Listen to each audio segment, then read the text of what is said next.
गत 24 घंटे हल्का मध्यम धरण वर्षा अनेक स्थान होगा सहित सर्वाधिक वर्षा रेकर्ड कर मालकानगिरी जिले में 107.6 मिलीमीटर।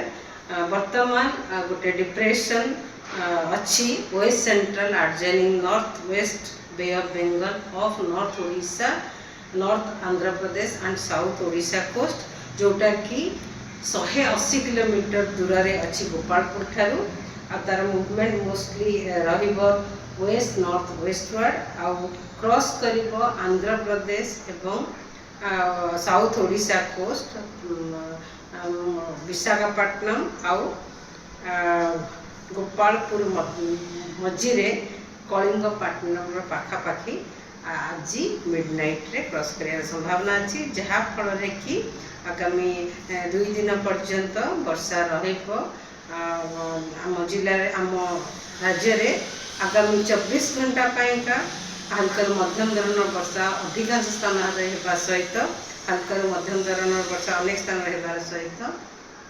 प्रबल अति प्रबल वर्षा होगार संभावना रही जमीक मालकानगिरी कोरापुट आउ नवरंगपुर जिले में ता सहित प्रबल वर्षा होगार संभावना रही गंजाम गजपति रायगढ़ कंधमाल कलाहांडी एवं नुआपड़ा जिले में काली पाइका 1 तारीख रे अनेक स्थान में हल्का मध्यम धरण वर्षा होगा सहित काम स्थान में प्रबल वर्षा होगार संभावना रही जमीक मालकानगिरी कोरापुट नवरंगपुर कलाहांडी नुआपड़ा आउ 2 तारीख 3 तारीख रे वर्षार परिमाण कम होबार संभावना रही किछि स्थान में हल्का मध्यम धरण वर्षा हो पारे प्रबल वर्षा होबार संभावना बेसी किछि नाही किंतु 4 तारीख रे अनेक स्थान में हल्का मध्यम धरण वर्षा होगा सहित गोटे कि 2टा स्थान में प्रबल वर्षा होबार संभावना रही आउ 5 तारीख 6 तारीख रे भी वर्षा कंटिन्यू रहिबो। यही डिप्रेशन कारण